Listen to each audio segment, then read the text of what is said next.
7th, 8th grade, something like that, who was brilliant in math and started failing, right? He got in the 7th grade, started failing math. I said, what's up? And he said, I hate my math teacher. Wow. Right? And it's like, huh. So I asked him some questions. I said, can I ask you a question? Yes. He's used to me. And I said, so do you and your math teacher think the same way? And he goes, no. And I said, so does your math teacher understand how you learn? Does she get it, how you learn? He said, nope. And I said, can you explain to your math teacher how you learn? He said, she won't listen to me. It's like, okay. And then I asked him a bunch of other questions, like, are you quicker than your math teacher? Yes. Do you dance circles around your math teacher? Yes. Can you learn the way your math teacher, can you learn the way you learn and then apply it so that your math teacher thinks that you're learning the way she wants to teach you, so you can get a good enough grade, right? Like, can you give her whatever is required in order for her to give you the kind of grade you want to get? And he went, oh. I said, you want to try it? You don't have to like her, but what if you can just fool around with it? And the one thing that I say to everybody is, do not ever become somebody that you're not. To make somebody else happy or to please them. You can pretend to be, but don't ever actually be it, right? You know what I mean? And the difference is there's a different energy to it. It's like, okay, you would like me to be this way? I'm good with that. Knowing that you're actually not, right?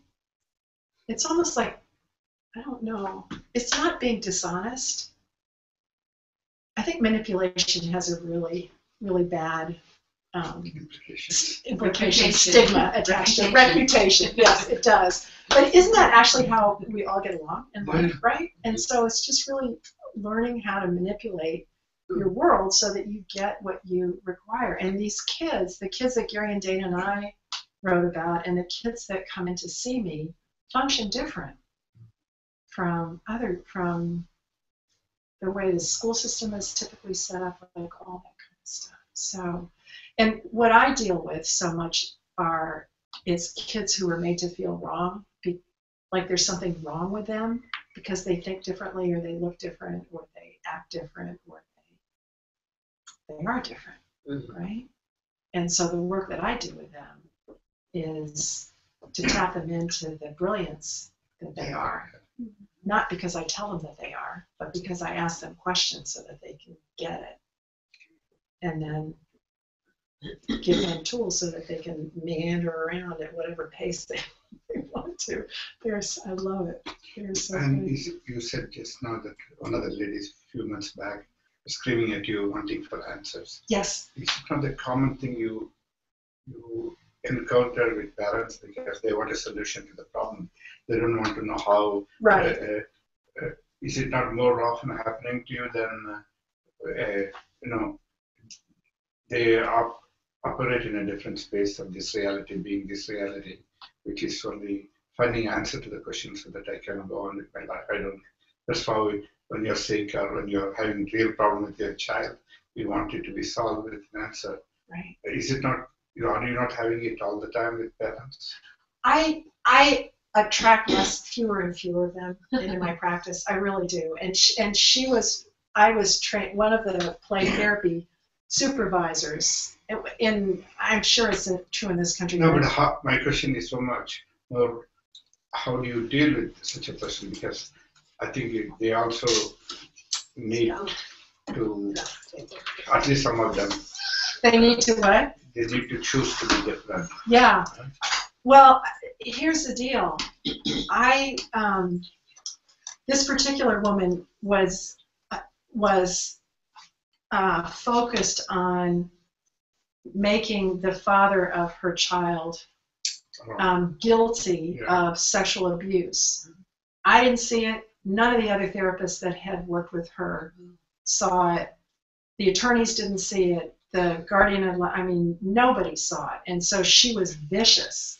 And I knew that, and I was really light and easy with her. I just know it. And so how she ended up firing me, I laughed so hard. So after that, I need answers. And I said, whoa. And then at the end of the session, I said, oh, you know what? I forgot to get your copay. I forgot to collect the money from you. And she said, well, you're going to have to get it from his dad. I said, whoever comes in to see me pays me, and you guys can figure out who pays outside of here. But person bringing the child in or person coming in pays. And she goes, ugh. And so she wrote me out a check, a big credit card. I can't remember what she did. And I went home, and that night she wrote me I call them nasty grams. I don't get them very often, but this one was really mean. And she said, I've decided not to come back and see you again. I'm interested in I'm looking for a therapist who's more interested in my child than in getting money. Oh, But she was really the anomaly. I can count on maybe one hand in 20 years parents who've responded to me like that. And it becomes really clear after a session or two or three what they can hear and what they can't. And if they come into me with an agenda that's that targeted and that's that time sensitive, typically they won't do it. So here's another story. I had a mom who came in who was in graduate school to be a teacher. She was going to get her master's degree in education, and she was very fixated on the fact that there was something wrong with her son. Well, there's nothing wrong with him. He's brilliant. He's a little X-man. He's got 18 things going on at the same time. And she tries desperately to control him, right? And so in the initial session, I don't typically see kids first. I typically, with the little ones, I meet with the parents because I don't want the kids to have to go through that if the parents aren't going to want to work with me, right? So she said, he doesn't follow directions, he doesn't listen, blah, blah, blah, blah. And I hadn't heard very much of anything that indicated that to me. And so I said, can you give me an example? And she said, yes. And she had a folder full of papers. And she pulled out a picture and she said, he was given an assignment. He was told that he needed to draw a tree, and he needed to draw a house, and he needed to draw a person. And this is what he drew. And she showed me this, triumphantly showed me this picture. And it was a picture of this gorgeous tree with a tree house in it and a person sitting in the tree house. And I'm like, oh, that is so cool. And she looked at me and she said, he never listens. He always wants to do it his way. He can't follow directions, right? Was she interested in anything I had to offer? No, she really wasn't. And I didn't rub her nose in it. I just said, oh, I'm sorry. I thought it was so imaginative, and I just loved the way he did all this and blah, blah, blah. And she's looking at me like that. So, but those are really two exceptions. They're,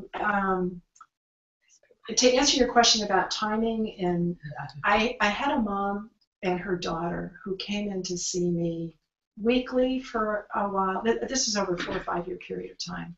Weekly, and then every other week, and then once a month, and then they would drop out, and then they would come back in again. It was the same stuff over and over and over again. The kid was bullying the mom. The mom would explode and get really mad. Mom's mom was just like the dog. I mean, it was like one of those deals. And I asked her questions. I was so patient with her because she kept on coming back. She was really looking for something. And I knew that. And I knew that. And I didn't push. I didn't say, blah, blah. I have other therapist colleagues who will fire clients because they don't get better or they don't choose what they wanted to choose. I don't do any of that. She wants to keep coming in, she keeps coming in. I was good. And then about 6 months ago, maybe a year ago, I hadn't seen her for 3 or 4 months. And she came in one day and she looked different. She looked completely different.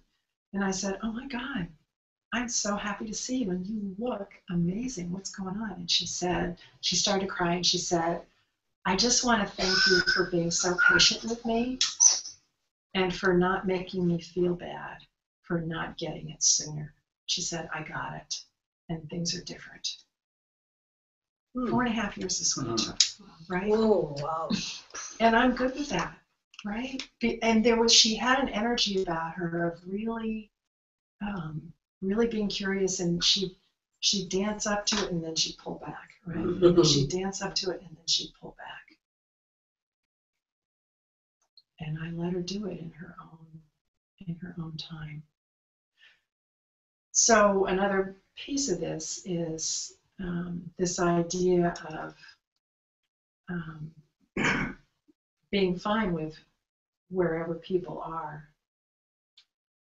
I don't say anything until somebody asks me a question, right? I just don't. We were talking in the car on the way back from the airport, Mick and I were, about people who make these. It's almost like I've referred to it as like putting words in your mouth and then acting as if you said it, right? But it really is asking a question that's a statement with a question mark at the end of it. It's not a question. Like, when are you going to do this? When are you going to be this? When are you going to take this class? That's not a question, right? Like that. I don't do that with them. Like, when are you going to get it? I'm the superior one, and you're this like dingbat that keeps on coming in. It's like, so, yeah. So does that help? Yes. Yeah. And then the other thing is, what if you know way more than you give yourself credit for? Mm-hmm. Right? Are you teaching now, or? Yeah. You are. How's it going? Yeah, fine. Do you like it? Yes. Yeah, cool. Do you watch your body when she talked about that? Mm-hmm. My body just lit up, right? Yeah, cool. How are the kids? Homeschool? Yeah. Yeah. Yeah. They like you? Nice. Yeah. Yeah. They do. How old are they? Young, 6 till 12. 6 to 12. Yeah. Cool. Wonderful. Yeah, we'll talk a lot about that. So what else, you guys? So it was interesting. I did this class in Copenhagen, and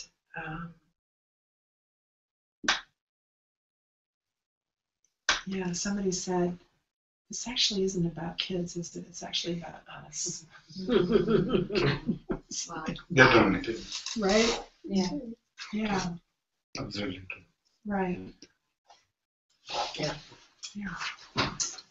So every time I was typing in your the name of the class, all about your kids, I kept doing all about kids, because it's kids. I mean, us, whatever. All about Yeah, kids, it's not right. even yours or whose, whatever. Right. General, so. That really is actually the name of it, but it got changed, and then it never got changed back. Okay. All about kids. Wonderful. Yeah. Yeah. Cool. And parents. And parents. Yeah. Yeah. Exactly. Parents also kids for their parents. Huh? Parents also kids for their parents. Right. Yeah. Exactly. Right. Exactly. It's too. Yeah, exactly. Sometimes too. So how many of you work with kids? As parents. As a parent. Well, then everybody does. How many of you are not parents? No. Okay. You totally are. So,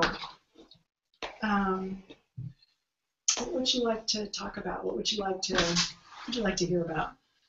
Do you want stories? Do you want to ask me questions? Do you want to?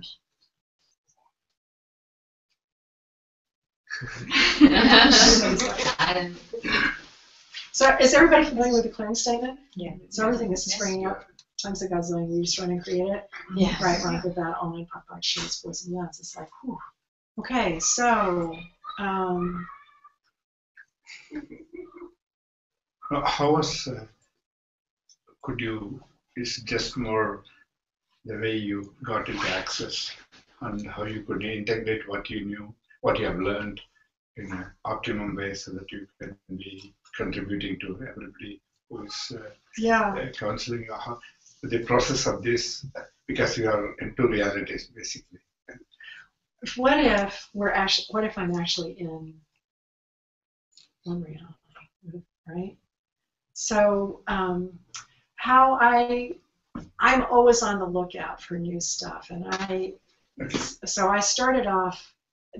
I've had many lives. All right, I'm going to give you the whole shot. So, I was born in Washington, D.C., and my mom grew up in France, and so I heard French growing up, and I went to summer camps in France, and I traveled in France with her and with my grandmother, and I went to high school in France for 2 years. I went to Seconde de Première, and then I came back to graduate in the U.S. Yeah.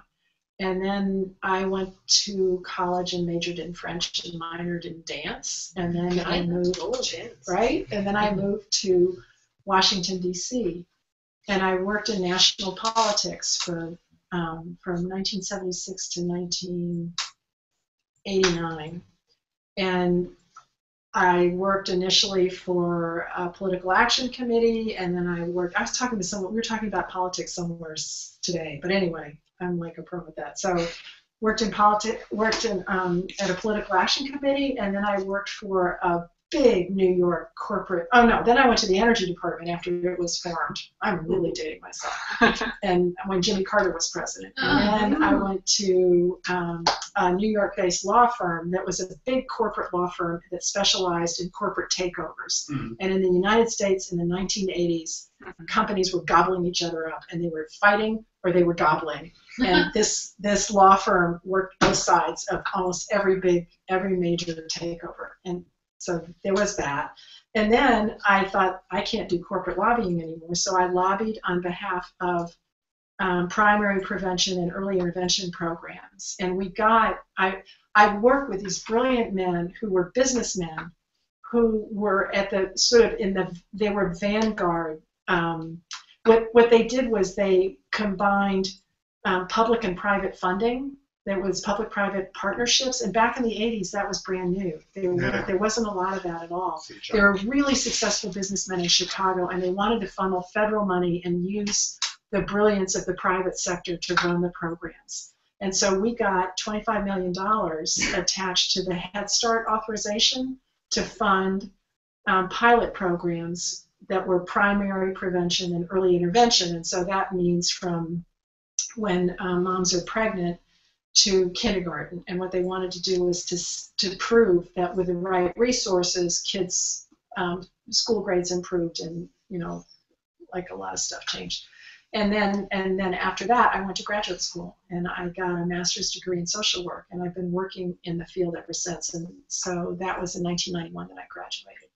And I've worked in a residential treatment center for 6 years. Do you know what those are? I don't know whether you guys have them here. It's really the end of the road. It's where kids get sent when they can't live in a home, whether it's their own home or a social services group home or anything like that. It's a residential treatment center. It's not a lockdown, but it's pretty close to it, right? They've got rotating staff that come in and out. And then I worked on inpatient psychiatric units for 7-ish years. And back in the day, they had inpatient psych units for kids from the ages of 3 to 8 or 9 or 10, and then from 11 to 18. And I worked on both of them. And then the funding dried up, and they started shutting down. And then I expanded my outpatient practice. And what was the year? I can't remember. And then my mom, I was very close to my mom. We were very tight. And my stepdad died. And she had really profound dementia. So she came to live with me and my husband. And we took care of her for the last 2 years of her life. And after she died, my husband and I were both working full time. She was medically fragile, and so she required hospice services in the home, and she required 24/7 care. So it was a whole thing. But I really got, it was my first, I don't even know how to talk about it, but my first awareness that there was so much more than just talk and behavior. Because she had her brain was gone, right? She couldn't remember anything. And so this was my first experience with, he didn't call it energy. We had a hospice chaplain, and my mom would come to me periodically, and she'd say, I don't know why I'm still alive, and I wish I were dead. I wish I weren't here. And I said to the chaplain, what can I say to her? Right? She's not going to remember anything. Because the only thing she could remember, she had like with dementia, a lot of times there are these loops, right? There are loops and loops, and they grab onto the loops and they can't let go of the loops. So she had 3. What time is it? What's the date? And where's the cat? Right? And so when she first came to live with me, she'd say, what time is it? And I'd frantically run around looking for a clock, and, and that didn't last long. It didn't matter what time it was. Mom, it's 2 o'clock, right? And over time, actually, it was actually pretty fun, because what I found is that, and it's just like kids, right? If you didn't attach any intensity or any emotion to whatever it was, I would ask her, hey, Mama, do you want to go do this? And she'd go, no. And so instead of going and trying to make her do it, I'd go, okay, and I'd walk away, and I'd come back 3 minutes later, I'd say, Mama, how about this? And she'd go, lovely, and off we go. Thank you, lovely. Yes, exactly. That's funny, after 3 minutes. Exactly, that's right? Yeah. So it wasn't, anyway, so she would say these things to me, and I said to the chaplain, what do I say? And he called it a conversation of the heart. I call it, now that I know, now that I've been introduced to Access, that it was really addressing the energy. It was all this stuff down here, right? And so where she was in her life was, she wanted to leave her body, but it's like she wasn't quite sure whether everything was like in order yet, like that. Mm-hmm. And so I would say to her, I don't know why you're here either. And I'm happy that you are. And when it's time for you to go, you'll know. And I don't want you to think that you have to go a minute before you're ready or stay a minute longer than you want to stay. When you're ready to go, you'll know, and I'll do whatever I can to assist you to make it easy for you. And then, because she was my mom and I was her daughter and we were like that, she wanted to know that I was okay. And I'd say, and I'm happily married, and I have this wonderful life, and I have this great job and career, and I'm really good, and I will never forget you. You'll always be in my heart, and I don't want you to stay because you're worried about me. I'm really fine. Okay. Oh. And whoosh, right? She'd be good to go for like 4 or 5 months. Now, did she remember that cognitively? No. It was like Dane and Gary, and the tools of Access are designed to bypass your logical left brain and get at the energy, at whatever it is that's driving it underneath, right? That's what that conversation did. And this was like 2 years before I discovered Access, or a year maybe before I discovered Access. And then, and then we had the conversation, and then she was ready to go, and then she went, right? And so after that, I had tamped my practice down, right? Just sort of maintained it to keep the money flow. It was busy. It was really busy. And so then I got my play therapy certificate. Even though I'd done play therapy forever, I knew that if I had the initials after my name, that would open up more doors. So I got the initials. And then when I was done with that, I was looking for other stuff. And I ended up at a Reiki training. So I'm a Reiki master, and the person who did the training had just come back from Arizona, where she had met an Access Consciousness facilitator, and she said, oh my God, this is amazing stuff. So in November of 2009, this facilitator came to Denver. It was the first time Access had been in Colorado, and she did an intro. It was $5. I thought, all right, I'll spend $5. And then the next day was a bars class, $200. And I thought, all right, I'll go for the bars class, right? And the time that I had spent with my mom, I'm one of those people that functions from everything's okay, right? Like I was like this for anything that wasn't. I didn't want to hear it. I didn't want to see it. I didn't want to experience it. And I stored all that judgment and all that like density in my body, and my body hurt. It just really hurt. I don't know whether it was arthritis or fibromyalgia, which is what doctors give you when they don't know what the hell's going on with you and you hurt. But I didn't go see a doctor about it. I just ignored it. Anyway, my friend Carla and I trade bars a couple times a week, and she was at the Reiki training with me, and then she was at this one, and she and I traded, and after she ran my bars for the first time, first of all, I was able to sit up on the table. I hadn't been able to sit up before. In order to get out of bed in the morning, I had to sort of roll off, roll my body down and then get down like that. I was able to sit up, and the pain was gone. And I thought, oh my God. And I never looked back. I never turned back. I went to foundation. I went to level 1. I did 4 bars foundation level 1 series in 6 months at the very beginning. I took every class I could. And I learned as much of it as I could, and I incorporated it really quickly into my practice because it changed everything, right? So one of my first cases was a mom. One of my first cases post-access, discovering access, was a mom who called me up and said, my son is throwing tantrums and he's not sleeping at night. Can you help us? And I said, yeah. And then she and her husband came in for the initial stuff. And she burst into tears and she said, a week ago, the reason I called you was a week ago he came to me and said, Mommy, I'm sorry I gave you cancer. And she said, I had a brain tumor, and for 2.5 years I had chemo and radiation.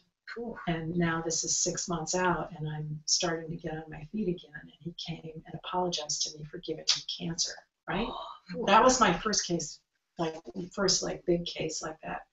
And so I spent either 4 or 5 sessions just with the parents before meeting him. And she had to go and have MRIs to see the size of the tumor. And after 4 sessions with me, she went for her MRI, and it took them a long time to be able to actually see the tumor. It was so small. It was so small. And the doctor said, what have you been doing? Right? Amazing. Okay, so there was that. So then I met the little guy. I met the little boy. It's adorable. Absolutely. This was after you did access? Yeah. Yeah. And I'm asking questions, and who does that belong to? What do you know? All that kind of. When you ask those questions, people go play. I mean, you don't have to do anything. All you have to do is ask a question and then just follow the thread, right? And when they give you a ball of yarn, you just pull one thread out and then another, right? Like that. So that's what I did with her and with the dad. And then I met the guy, the little guy, and he was 7. So here's the story. When he was 4.5, he had a nightmare, and it woke him up at 5 o'clock in the morning. And he went into his parents' bedroom, and because he was scared. And just as he reached down to touch his mom's shoulder, she started to have a seizure. And from her report, she blacked out. She has no memory of the seizure at all. This little guy freaked out, started screaming at the top of his lungs, woke the dad up. Dad apparently is a very sound sleeper. Woke dad up. 911, ambulance, emergency room, MRI, brain tumor, cancerous, lots of treatments. Mom quit her job. The whole family became sort of a cancer-ridden family, right? Just like that. And so I met him, and we were just goofing around, and then he finally looked at me and he said, I thought we were going to talk about my feelings. I said, we can do that. Right? And I said, so I asked him some questions, and I said, so how do you sleep? And he said, oh, I sleep fine. I said, really? He said, yeah. And I said, do you ever have nightmares? And he said, no. And I said, your mom told me. She goes, oh, yeah. And I said, well, will you tell me about that? And so he told me the same story that his mom had told me. And I looked at him and I said, what if you know things that nobody else knows? What if you knew the exact nightmare to have that at the exact right time, so that it would wake you up at the right time, so that when you went into your mom's room to wake her up, just as you were reaching down, it would be the exact time that she started to have the seizure. And he just, I mean, he's like, his eyes are this big. And I said, what if you actually saved her life?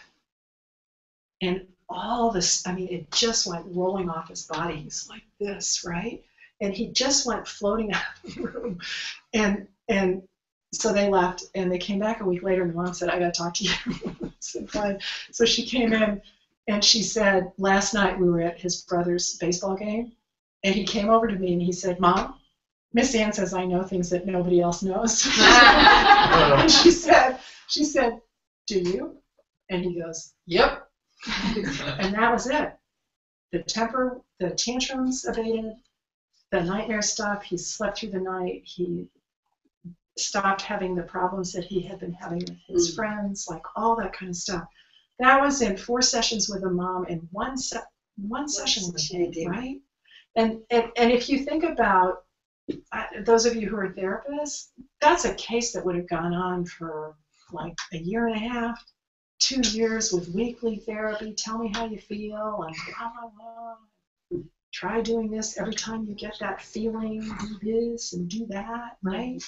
Yeah. And it just got at it. It's like, what if you saved her life? What if he did save his life? He did. Yeah. He totally did, right? She's having a seizure. It's a blackout seizure. Her husband is a cop.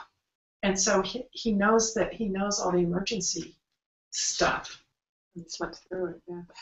And he didn't sleep through it. He woke up and he did what he needed to do, and he called the ambulance, and they came right like that. Because he was there. Yeah, because he was there. Because he was there, right? Yeah. Otherwise, Yeah. So it's like they're that. sleeping and nobody knows what's happening. Yeah. Right. Yeah. I could tell you stories for like Yeah. a week and a half like that. What kind of questions do you ask? You say, well, ask questions, but the question, well, to whom does this belong, or what kind of questions you ask? You want to know my favorite question? It's like, what do you know? What do you know? Right? What do you know? They come out. And they go, blah, blah, blah, blah, blah, blah. And then you go, awesome, what else do you know? Blah, blah, blah, blah, blah. What else do you know? What else do you know? I mean, they'll come to you with I hate school, or I hate the teacher, right? So what do you know about the teacher? Tell me what you know about the teacher. And then they'll go, well, she doesn't like me and she's mean. What else do you know about the teacher? Blah, blah, blah. What else do you know? What else do you know? What else do you know? And they'll get to it. I don't make it up. But that's the gift of awareness. That's the difference between the cognitive and behavioral therapy, where you, the expert, tell them what they have to know, what they need to know, what they need to learn. You tell them how to learn it. You tell them when to learn it. You tell them why to learn it, which is very different from what do you know? What else do you know? But you want them to answer the question.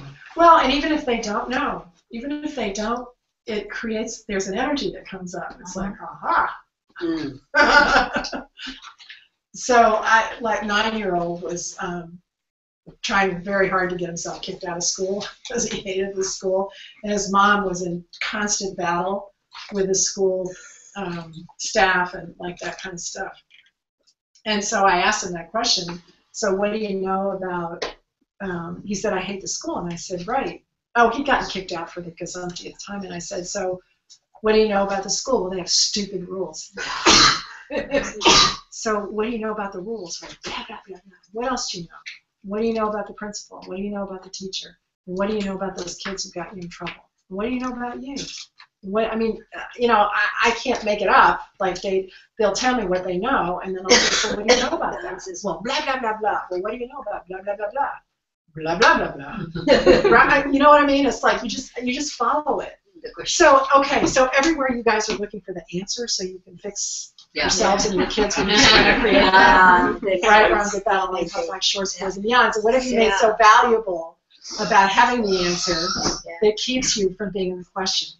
And everything that brings up times a gazillion, you destroy and create it. Right around the battle, like Popeye Shores, Boys and Beyond. Okay, so will you destroy and uncreate all the projections, expectations, separations, judgments, and rejections about you and this class and the outcome in this intro? and everything that brings up tons of gazillion, you're destroying to create it. Right, wrong, good, bad, online, pop, punk, show, supposed to be honest. Well, you destroying and create all the projections and expectations you have about me. Yeah. And everything that brings up tons of gazillion, you destroy and create it. Right, wrong, good, bad, online, pop, punk, show, supposed to be honest. And when you destroy and create all the projections and expectations you have about access and all the access tools and questions and processes. And everything that brings up tons of gazillion, we destroy and create it. Yes. Right, wrong, good, bad, online, pop, punk, show, supposed to be honest. Okay, cool. And then and all the projections and expectations you have about who, what, where, when, why, and how you have to be, should be, must never be, can always be. Right, wrong, good, bad, only, sure. Yeah. Just a little bit. I have a strange question. Do you say the clearing statement when you're counseling, or you do it in your mind, because they may not? It's a great question. I do it in my head, and have you heard of Stephen Chitisa Bowman? Yeah. Yeah. I'm reading his book now. Yeah, it's wonderful. And what he does with it, has anybody not heard of them? No. Okay, so they are organizational development consultants. That's their label in this reality. That's the education, the degrees that they got. And they actually are consultants to the Fortune 500 companies and to the top NGOs in the world, to the corporate boards and to the corporate management. And they do pure access in this reality speak. And so the clearing statement in this reality speak that they use in corporate speak is, are you willing to let it go? Yeah. Oh. Yeah. And it's the energy of it. Yeah. So I say that to the kids, will you let that go? It's really a question of always being in the question, like what can they hear? Mm-hmm. And sometimes I teach kids the clearing statement. Okay. Pot pie. That was but it's the energy of it, right? Yeah. It's more important. Yeah, exactly. And I teach kids how to do, Christine DiDomenico is a facilitator from New York who's worked in the public school system for years, and this is one that I got from her. But the clearing statement for little kids is to pretend that there's a big balloon in the middle of the room. You can do it with a group of kids. And anybody got any angries? Put all the angries in, and they go like this. No, all the angries, more and more and more, and they get them all in. And all the things you're afraid of, and all the stuff that your mom did that made you mad, and that your dad did that made you bad, and that your brother did that got you in trouble, and the teacher said that blah, blah, blah. I mean, just everything, right? You just pull it out of their heads and you throw it into the balloon, and then you take a string and you wrap the top of it up, and then on the count of 3, you pop it. And the deal is when you pop it, it's gone. Right? So 1, 2, 3, pop, right? And kids love that, the little 4, 5, 6, 7, 8-year-olds, right? Yes. They totally do that. So, I mean, there are all kinds of ways of doing stuff with kids. Actually, and of doing access without doing the access speak, which I just hate. I perceive. Shut up, right? Yeah. So, yeah. But it really is, it's offering a space for people to have whatever change they would like to have, whenever they would like to have it, at whatever rate they would like to have it. I have clients like that family came in and they asked for change like that. It was bam, bam, bam, bam. And the evidence of it was that her tumor almost disappeared. And in fact, it has, I don't know that, there may be some like thread remnant of it now, but it's nowhere near. Ridiculous. I mean, not even close. And she's fully functioning, happy, and she's been doing it now for, I don't know, like 2.5 years.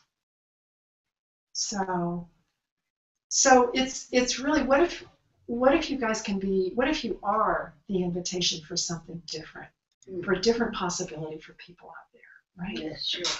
Is there I know you do children access consciousness experiment, and also for normal kids, for normal kids in the schools. Would it be, because from the age of, it is said from the age of birth till about 7 years, whatever they absorb, that controls the cellular memory. The new technology people are talking, epigenetics is happening to the kids. And when they are into this space of being in a different space than this reality, that they will be functioning to full potential. Is there anything being done to introduce this concept in the schools for the children? Ooh, you came to the right place. We've got so many programs, so many projects that we're working on. Okay, But one of them is to get a school, and they have it be an access school. That's something that we're doing right now. Yeah, that's what I was trying to Yeah. clarify us. Yeah. And there are three of us. Diva Diaz, who does the X-Men classes. Yeah. She's amazing. And Simone Padour, who has a class called Conscious Education.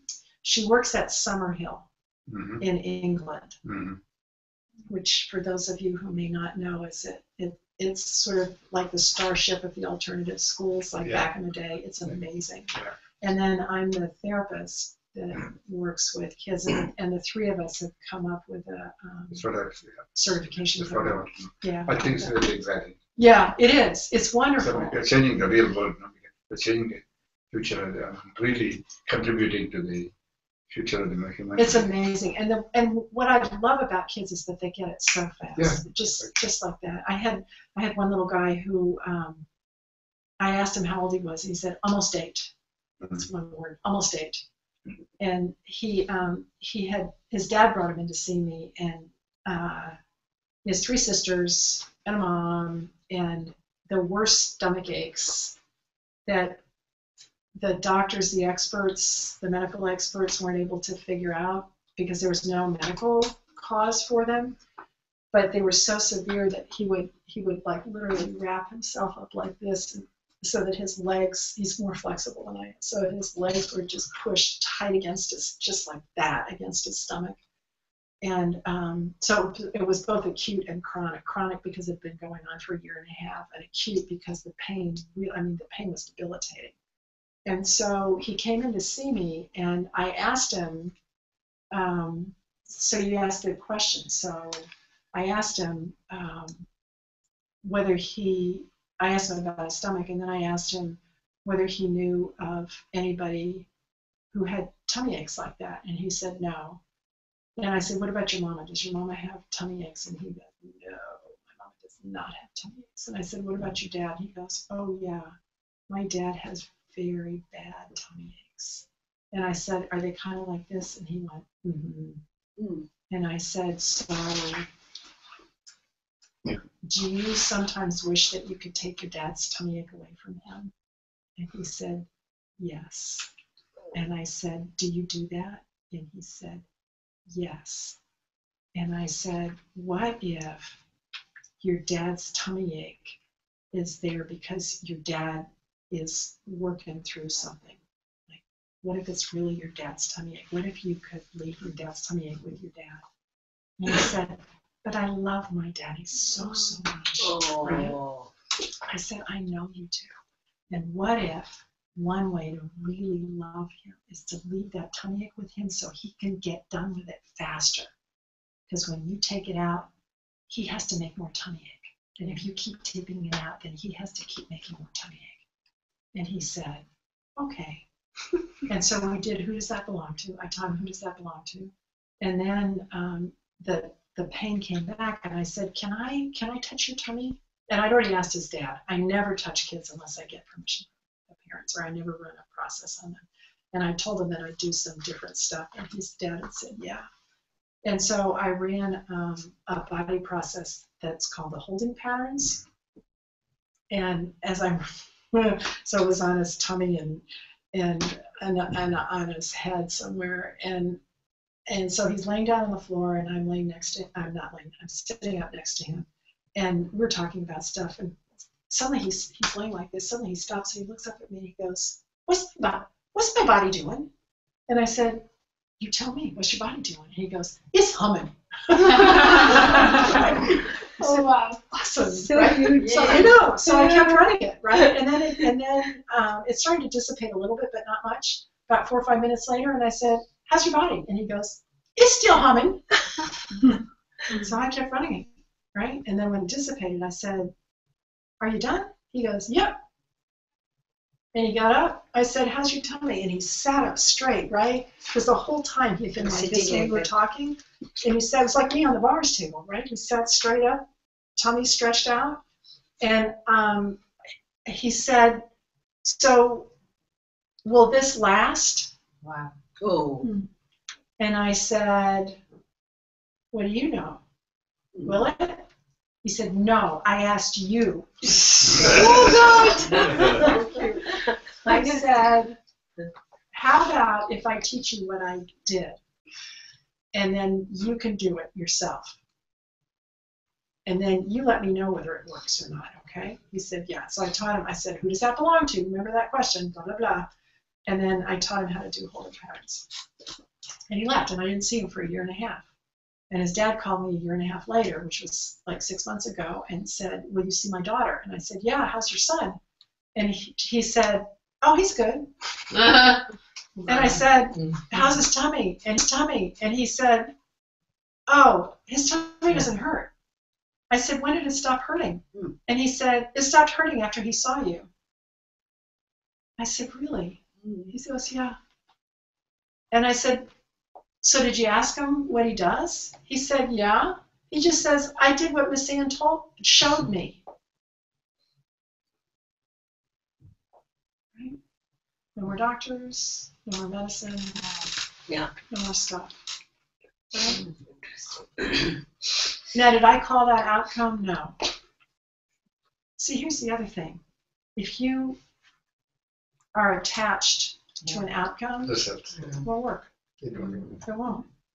I find You're solidifying it there. The cool, what I love about Access and about the tools is that you, the practitioner, or you, the facilitator, or you, the parent, you're not in charge. You don't have control over them. They do.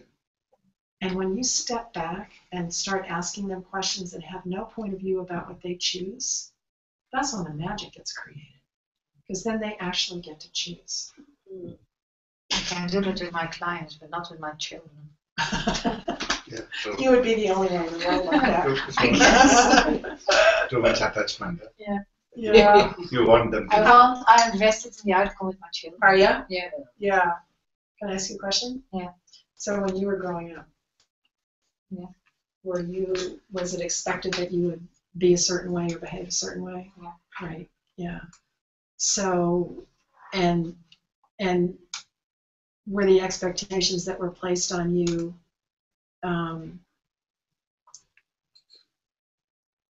who you were, or were they who they wanted you to be? Last. Right. So, what did you do with that? Did you think there was something wrong with you, or did you beat yourself up? And have you let that go?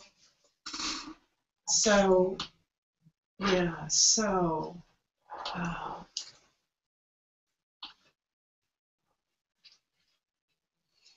what have you made so vital about following the rules that keeps you trapped in the not you? Wow. And everything that brings up tons of bad zillion when you start to create it. Yeah. Right, wrong, good, bad, online, pop, like shorts, boys, and beyonds. Don't run that.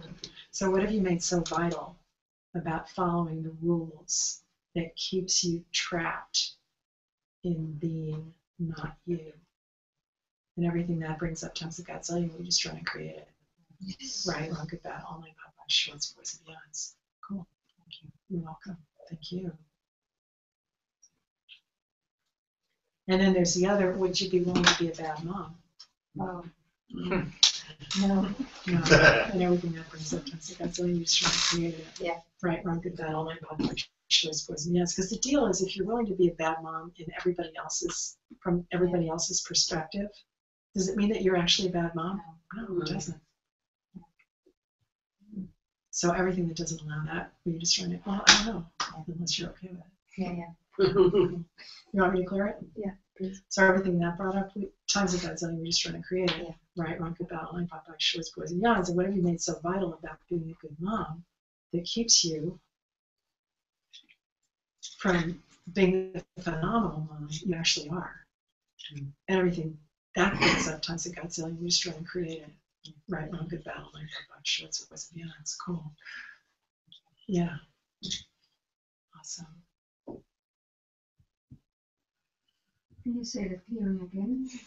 What have you made so vital? What have you made so vital about being a good mom or a good parent that keeps you from being the phenomenal parent you actually be, or you actually are, depending on how. And everything that brings up times that you actually be, everything that brings up times the Godzilla, you're just trying to create it. Right, wrong, good, battle, line, Popeye, shorts, boys, and girls. The questions you ask is more about the younger children, but when your children are 20, 21, 22, they don't listen anymore. They what? They don't listen anymore. Did they ever listen? So did they ever listen? Someday they did. They pretended to. So ask me a question. And in the sense of obey? In the sense of obey? Yeah. So is that, so talk to me about children obeying. What is that? Last year you talked about listening. About listening, I was using her language. The thing about when I was growing up, there was a point of view that parents know best, and that parents teach kids how to be, what to do, what to say, like all that kind of stuff, and that kids need to listen. And if they don't listen, they're not following directions, they're being disrespectful, blah, blah, blah, blah. Yeah. Right? Yeah. And the shift or the change that I was never comfortable with that, never. And it presupposes that there's a right way of being and a wrong way of being. And it places a lot of emphasis on being right and not being wrong, or being not wrong. Mm-hmm. Now, I don't know about you, I dislike intensely people who come at me and tell me I need to be a certain way. I don't dislike it intensely where I used to. I just laugh at them now. It's like, okay. That's your choice. Yeah, it's like, okay. So the idea of a child obeying a parent infers a superiority of the parent over the child. And one of the principles of access is that we are infinite beings. All of us, babies, toddlers, everybody. And as infinite beings, one of the things that Gary said recently is if you treat your child as the infinite being he is, whether he's a baby or 21 or 25, he'll respond as the infinite being that he is, right? So how many of you have awareness about the choices that your kids are making, right? You totally do, that that it's probably not gonna work out, blah, blah, blah. What if you can, and how many of you turn that awareness into a judgment instantaneously? Therefore, I'm going to stop them, right? Or it's the wrong thing, or they shouldn't do it, or blah blah, right? Sure. What if you can, instead of turning it into a judgment, ask a question like, "What is this?" And you can ask them questions. I had all right. So this is a 12-year-old. This is the same thing. I do with. Let me do an older one. She's okay, so this is a client that I've had recently who I adore, and she's 17, almost 18. She's going to college probably. She spent 7 months of her senior year on the ICU, the intensive care unit in the hospital, almost died 3 times, right? Yeah. And so she's out now, and her parents are telling her to do this and do that, and the doctors are telling her to do this and do that, and she's netted out of her gourd and like all that kind of stuff. And so I ask her questions. What do you know? I mean, and over the period, she got sick. She made herself sick because it's like she had no other choice. She had no place to go. People wouldn't listen to her. They didn't acknowledge her. They put her down. Family is a huge deal. It's a big, extended, huge family. And family is paramount to everything. And she's not like a lot of people in the family. And she also doesn't want to upset people. And so the choice that she made was to like get really sick and almost die, right? And so I'm working with her and asking her questions. I'm not telling her what to think or how to be or what to do, but I am asking her questions so that she can get so that she can get an awareness about the choices that she's making and about other possibilities that I don't even know. I mean, I don't even know there. I just ask her the questions and she comes up with this stuff. So after 2 sessions with her, she went from being in bed and feeling sorry for herself and being mad at her parents and blah, blah, blah, to talking about a boy that she really likes, and she was going to go to the family picnic, and she and the boy were going to see each other, even though aunts and uncles and all these other extended judgy pants family members were saying, no, he's not right for you. You can't date him. I mean, it's amazing. It's almost like a kingdom, like royalty or something, that these people are suitable for you, but these people aren't. And she's going, I like this kid. So she's going to go hang out with him. I haven't heard yet. I'm going to have a session with her like next week. I can't wait. How was it? Right? Like that. Does that help? So we were talking about obey as opposed to infinite being. So how many of you were brought up knowing that in order to be a good child, you had to obey your parents? Hey, whoa. And everything I just brought up, we was trying to create. Right, wrong, get that all in 5 punch shorts, boys and beyonds. Right? Does that help? Obeying. You obey? Talk to me about obeying. What does obeying mean to you? When the kids were young, I was in a place that kids had to obey, do things a certain way, and Yep. unlearn some behavior that didn't work. No. It doesn't. That's a conclusion. I changed my approach in bit by bit, but major shift came several weeks ago when nothing else works, and the only thing that I could do was surrender and say, okay, I love you, and I promise you I do whatever I can to make it work with our relation, and whatever is in the way that disturbs our relationship, I will do my best to release that.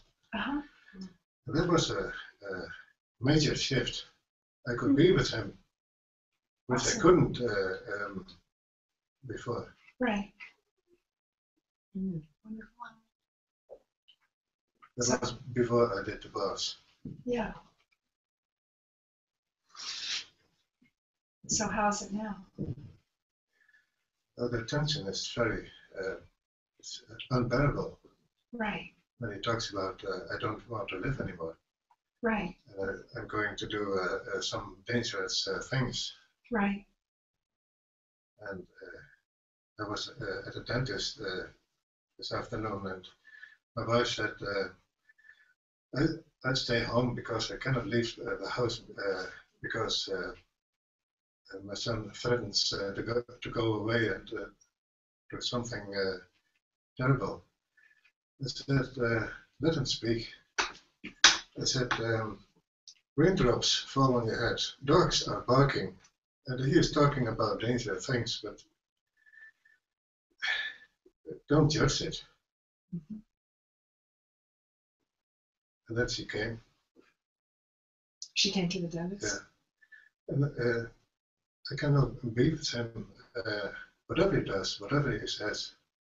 Right. But it's still disturbing me. I mean, it's not.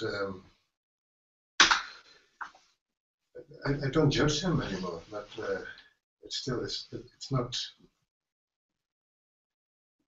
I would like to see it otherwise. Right. So, can I ask you a question? Yeah.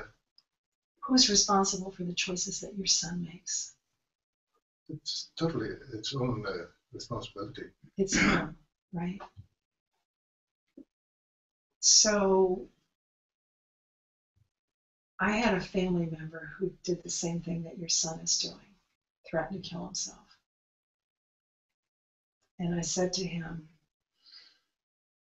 okay, I'll miss you.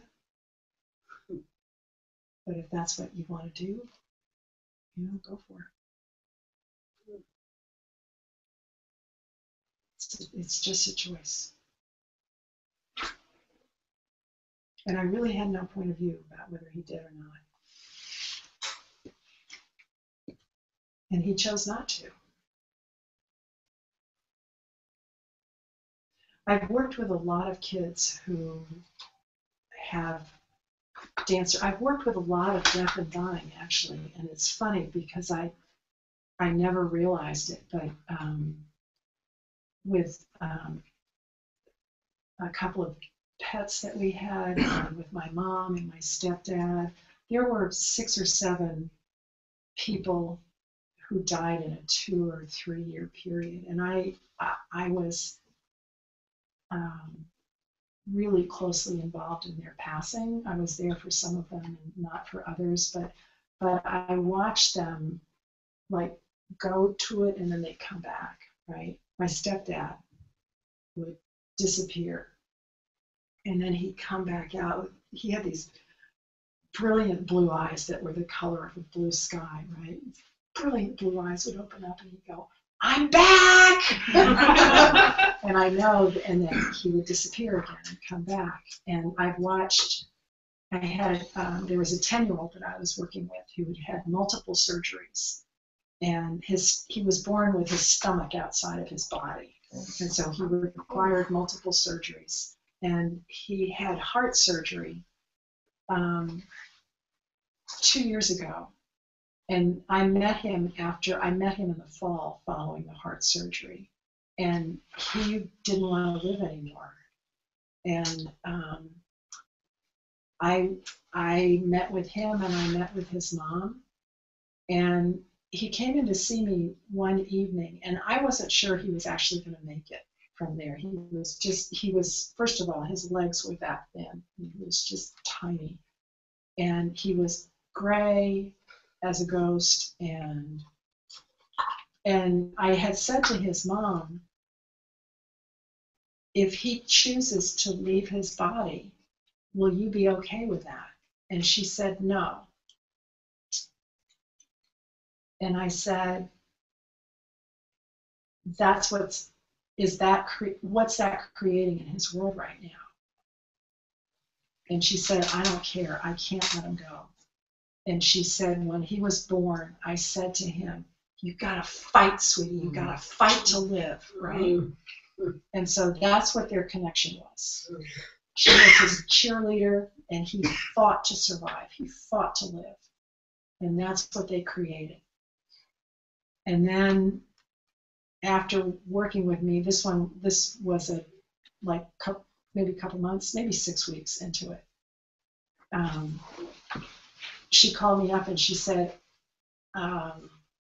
he's not doing, I can't remember all the what started what, but anyway, she had a conversation with him, and she said to him, if you want to go, she had the same conversation with him I had with my mom, except it was different. And she said, if you want to go, you can go. And he said to her, it was the first time she'd ever done it, and she really had no point of view, right? And he said to her, but Mom, there's so much that I want to do.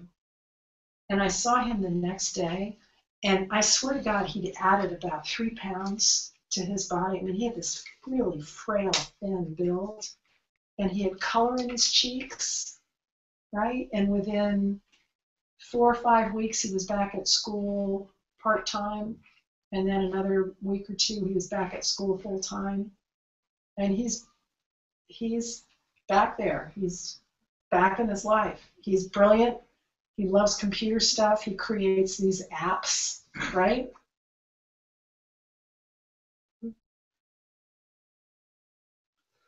It just shifted everything. I don't know if that helps at all. Yes, I understand what you are saying. You must what? I understand what you are saying. Yeah. Yeah. Are you blaming yourself for this? Not at all. Okay. I guess I went through those phases of guilt and whatever, blaming myself. Yeah. But that's not. It's nothing to the process. I mean,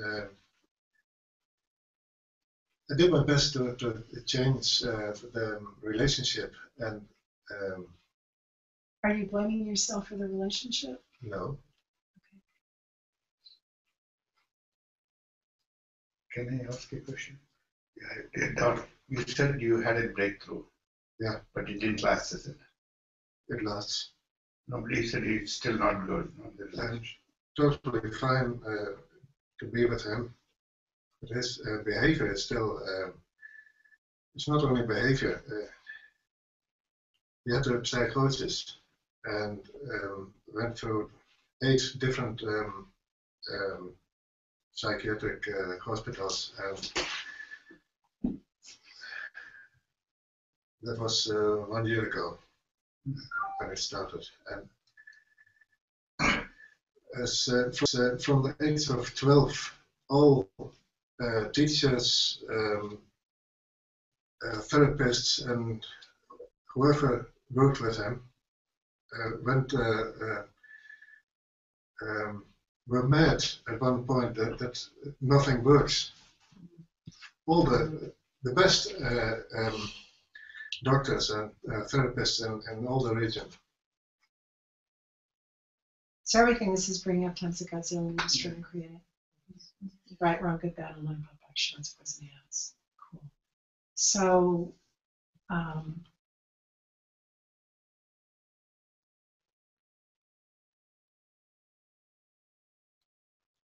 if you have a question, or if he has a question, I can facilitate that. Okay. Yeah, I mean the thing is that Access has a different. I have a different point of view from the medical doctors about what's going on. I believe you. Yes. Yeah, I totally do.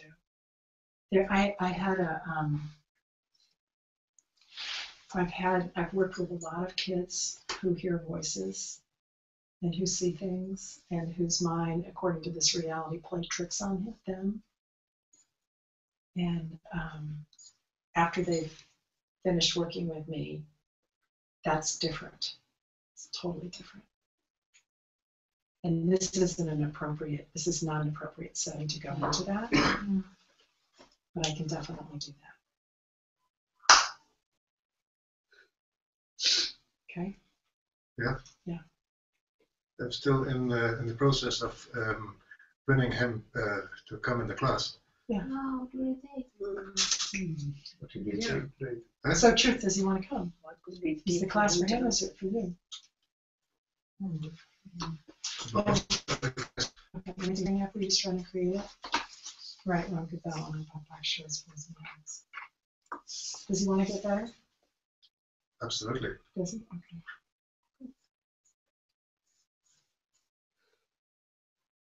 Because it's like your mom. He says, I don't trust any therapist. I don't blame him. Did you tell him I'm a therapist? Did you tell him I'm a therapist? It's on your website. I told him I'm a therapist. Tell him I'm a therapist, unlike any other.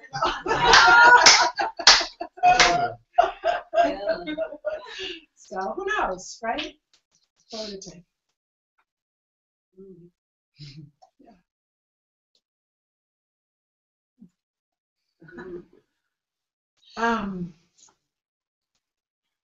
So, what have you made so vital about figuring it all out? Yeah. That keeps you from being present, and everything that brings up times of God's like just trying to create. Yes. Right, run all my complex shores. Figuring out, Right? Yeah. Yeah. Cool. So what have you made so vital about figuring it all out that keeps you from being present? And everything that brings up times of Godzillion, you're just trying to create it. Right, wrong, good, bad, all my pike, shores, boys, and will you guys keep track of time? Here's the deal. What time is it? Is it 9:15? 10:09. Yeah. Do you know that in Denver at 10:09 it's pitch dark? Yeah. And it doesn't even matter that it's like almost the longest day of the year. Like this is what it's like at about 7:30. Yeah. Quite long, I think. Yeah, because this Is it because you're so north? also in India Yes. also like Oh my God. 6:30 is like this. Yeah, cool. So what else? I- Any other questions? Yes. Yes. One thing to say and another question. Yes. Just share, very short share. Right? Make it shorter. See, you know John Lennon, Beatles. You have heard the story about it? When he was a small kid, 10-year-old kid, he was in the school. The teacher asked the children to write who they want to be in their later future life. Right. And they wrote big stories, this, that. So he just simply wrote, I want to be happy. Right. I love it. And the teacher got it. She got annoyed. She said, John, you don't get it. Right. You don't get the question. Right. You don't understand the question, she writes. And he writes back to her, Madam, you don't understand life. Right. Exactly. 10-year-old. Yeah. Cool. That's why he's so creative. Yeah. Beautiful to see children like that. Yeah. And that's just for sharing. I found it very Yeah. interesting. Yeah. Second thing is I've been having some funny health issues. Uh-huh. Can I ask you about it? Yeah. It's, I don't want to go into the medical thing of it. Basically, because of gas production, I get the nights when I'm laying down, I have a hernia of the diaphragm, getting palpitations. It's pretty bad, but I did a lot of processes. Also, Kalpana helped me with that last night. And it's not completely gone, and I think it doesn't belong to me. We did everything you can imagine. It's still very much there. Could you do some process for me? Yeah. So, what do you know? What do you know about that? It's a herniated diaphragm? Yeah, and see what happens is medical science. What happens is when the gas pushes the diaphragm against the heart, the whole autonomic nervous system goes out of balance. You have no control. Your pulse starts going up and down. Also, you don't know what to do. Right. It's a very crazy situation. It used to come and go, but it was very severe last night, for example. But I'm okay. This morning I did so much. Are you running into the SSI? Yeah. Okay. I did do MTBS also. I had done 2 body classes. And is this something that is typical in your family? No. Did your parents have it, or do you have siblings? My who have it? dad had similar thing when he was very old. So you want to run biomagnetic mimicry? Yeah, I did that. You did I that did too? that. Okay, cool. I did MTBS all the time, and biomedical. We did that. She did. I did myself quite a lot. So what creation are you using to invoke perpetrate, endure, and countenance the biomimetic and biomimetric mimicry of your family's pathways, bodies, pain and suffering, and realities are you choosing? And everything that brings up tons of Godzilla, we're just trying to create it. Right, wrong, good, bad, online, pop, box, shorts, boys, and ends. So what creation are you using to invoke, perpetrate, endure, and countenance the biomimetic and biomimetric mimicry of your family's pathways, bodies, pain and suffering, and realities are you choosing? And everything that brings up times a gazillion, we're just trying to create it. Right, wrong, good, bad, online, pop, box, shorts, boys, and beyonds. And what creation? You know what helped me quite a lot getting out of it, expanding my awareness. Yep. So that's where I was starting. So what do you know? What do you know about this that you're pretending not to know? It would change everything. So what do you know about this? What do I know about this? Mm-hmm. That, what's that? Yeah, that's a fear. Okay. So truth, is it yours? I think so. And everything that brought up times again, so we just try and create it. Yes. Right, wrong, good, bad, all night, pop, pop, shorts, boys, and beyonds. Is it excitement or is it a fear? It's fear. It's fear. All right. Fear is an implant. Fear is implant. Fear is an implant, and implants, you become implanted anytime you align and agree with or resist and react to somebody else's point of view. So, what do you know about this that you're pretending not to know or denying that you know that if you could acknowledge it would change everything? And everything that doesn't allow you to perceive, know, be, and receive that, will you just try and create it? Right, wrong, good, bad, all night, shorts, boys, and beyonds. So what do you know? It's a fear. So what do you know about the fear that you're pretending not to know or denying that you know that if you could acknowledge it would change everything? Everything that brings up times of Godzilla, we just try and create it. Right, wrong, good, bad, all night, pop, pop, shorts, boys, and beyonds. Does it have to do with aging? Yes. And everything that just brought up times of Godzilla, we just try and create it. Right, wrong, good, bad, all night, pop, pop, shorts, boys, and beyonds. So what creation are you using to invoke, perpetrate, endure, and countenance the biomimetic and biomimetric mimicry of your family's pathways, bodies, pain and suffering, aging, and realities? Are you choosing and everything that brings up times of Godzilla? We just try and create it. Yes. Right, wrong, good, bad, all night, pop, pop, shorts, boys, and beyonds. Yes. So what bastardization of infinite power and potency are you using to create the aging one you were choosing? And everything that brings up Godzilla, we just try and create it. Right, wrong, good, bad, all night, pop, pop, shorts, boys, and beyonds. So, is there a number that comes up in your family about when you're old? No. No? Because mostly the whole family is, my dad died when he was 96, pretty healthy. Uh-huh. It is more, okay, my issue is, it's not, this fear is not coming from my family, maybe from my mother, but not from my father. I have some news for you. Yes, ma'am. Fear is a construct. Yes, I know. It's an implant. Yes, I know. It's not yours. Yes. It's So who not does it yours. belong to? And everything that brings up I'm to aware so of it. you're just trying to create it. That's not translated to me. Right, look at that. All right, pop, pop, It's shorts, very boys, strange. What did you do? What is your career? I was an executive in an engineering company. I'm a chemical engineer. Uh-huh. I retired in 2000. I used to work here. Uh-huh. And I went to run my company in India. Uh-huh. Turned it around and then I took early retirement. Uh-huh. Doing some consulting, just do still a little bit. Engineering consulting? Yes. Are you a healer? I'm a healer. And I did a lot of modalities of healing, like the Right. pranic healing, EFT, and a lot of this modalities. So do you take people's pain and suffering? Oh, yeah.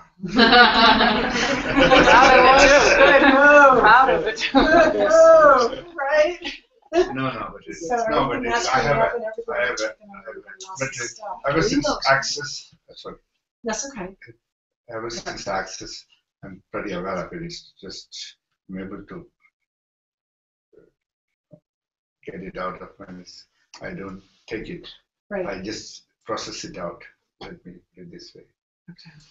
So, on the count of 3. Review. Send it back to from whence it came. 1, 2, 3. On the count of 4. Tap into the future Yes. that you can create that does not contain this. Yes. It contains a healthy body. On the count of 1, 2, 3, 4. Okay, cool. Awesome. Cool. Cool. No, I did this Same, morning. better, or worse? Beg your pardon? Same, better, or worse? No, I don't have anything now. Because I had this morning. She magically did it yesterday. We need an aid deck to me. No, only when I lie down, I used to get it. But this morning, when I got up, it was pretty bad. Uh-huh. And then did the expansion exercise, and then Awesome. and then did some meditation, Cool. which was basically a sort of expansion, filling the body, and when my energy level goes up, all these things, at that energy level, there's no more disease. Uh-huh. When I contract, I can see it happening. It's very interesting. Right. So what if you asked your body? Body. Yeah, I Where's did your ask the body? What are body. you doing? Awesome. But Yeah. body is refused to tell me anything. Yes, but you have times the guy say that 3 times. Body's refusing to tell me anything. Say that 3 times. Body is refusing to tell me anything. Again. Body is refusing to tell me anything. Again. Body is refusing to tell me anything. All the secret, hidden, invisible, covert, unseen, unsaid, unacknowledged, and undisclosed implants and explants, creating that as your reality. We destroy and create Yes, every yes, single one. yes. Right, wrong, good, bad, all in, hot, fire, choice, words, beyond. Woo! All right, you guys. I just, Thank you so much. What else? Anything else? Yeah. Quick. I have 2 questions. So I have to Okay, go. Yeah. You were saying, now we're talking about obeying, but my son, he wants that I obey him. Right. He's 20 years and I can't have words. I can't stand up. I see what's going. No, can't see what's going on. Right. But I see you have to do this and you're not a good mother, and so. And it's not that I feel that I'm not a good mother, but I'm wondering what does he want from me? And I ask him, but he's still saying, "Pap, pap, pap." Does he live with you? Yes. How's it working for you? No, not at the minute. Right. He's doing that. Wow. So, what have you made so vital about family that keeps you stuck in a cycle of abuse? And everything that brings up times a godzillion, we destroy and create it. Well, right, wrong, good, bad, online, pop, box, choice, boys, and beyonds. What have you made so vital about your family that keeps you stuck in the abuse? And everything that brings up times a godzillion, we destroy and create it. Yes. Right, wrong, good, bad, online, pop, box, choice, boys, and beyonds. That's a form of abuse. I mean, if he's actually doing that, that's a form of abuse. So what have you made so vital about family that keeps you stuck in the cycle of abuse? And everything that brings up times a godzillion, we're just trying to create it. Yes. Right, wrong, good, bad, online, pop, box, choice, boys, and beyonds. You sure you're not coming tomorrow? Please. No. Like, what would it take, right? Yes. Yeah. Okay. And you had one other question? Yes. It feels lighter. Cool. You said something about being present, and you may so vital not being so present. And I was thinking about what I did with a boy from 8, and his mother came 2 times, and then she said, "Oh, it's also good for this boy." And what I'm now learning now. The question is, did I have asked more about the boy before he was coming? Because he came in and I used to be present and do the thing. what's coming up. And I did bars, and I wanted to ask questions, but he was going everywhere. So what's your question for me?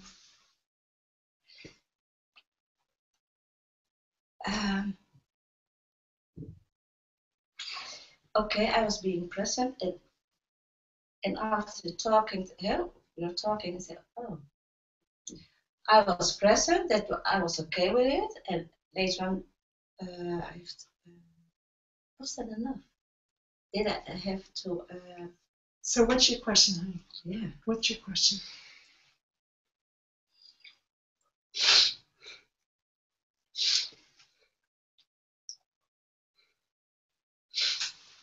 Okay. No, what is it? Alles echt in Nederlands. You've got Yeah. something. Yeah. What's your question? Ik ben zo gewend om gewoon alleen daar te zijn, hè? Of in mijn present, in mijn being. She's used to being by herself. But on the other hand, there is also a part of me to have om goed te kunnen spreken wat ik doe, of uit te leggen wat ik doe. Ja, wat mis ik hierin? Oh, dat is je vraag. Dat is eigenlijk de vraag. Ja, Communiceren. het communiceren. Okay, she's saying that she's really good at what she's doing by being but she doesn't have the work to know how to communicate, is to talk about what she does. To her clients? I guess. To anybody. To anybody. Anybody. Okay, cool. That's a big. So I have another I have the energy language. But yeah. speak that So language. so everywhere you define being competent at your job as speaking a language you don't speak, will you destroy and create that? Yes. Right, wrong, good, bad, online, pop, box, shorts, boys, and beyonds. There's something there about so is there a sense that people are going to make fun of you or think the less of you for doing what you do, or that access is so wonky and so wild that they're gonna? Is it anything like that? No, it's in me. It's in you. Okay. All right. So here's the clearing for you. Because I get that you are incredibly gifted at what you do. Right? I get that. Right? So what bastardization of infinite power and potency are you using to create the voiceless one you are choosing? And everything that brings up times the Godzilla is running. Right, wrong, good, bad.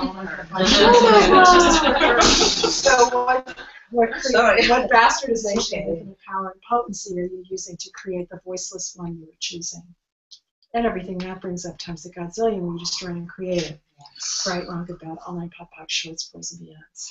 What bastardization of infinite power and potency are you using to create the voiceless one you are choosing? And everything that brings up times the Godzillion when you destroy and create it. Yes. Wrong, good, bad, all nine, pop, pop, boys, and beyonds. Okay. You could run that. When I first came into doing classes in Access, Gary would say, run it 30 times a day for 30 days. And I did, and it changed a lot. Yeah. Repeat it. What bastardization of infinite power and potency are you using to create the voiceless one you are choosing? I'm choosing. And everything that brings up times the Godzillion when he's trying to create it. Yes. Right, wrong, good, bad, all in, pop, pop, shorts, boys, and beyond.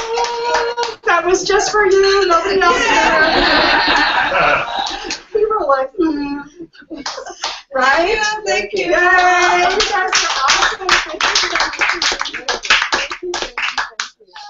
Cool. Bye, everybody. Awesome.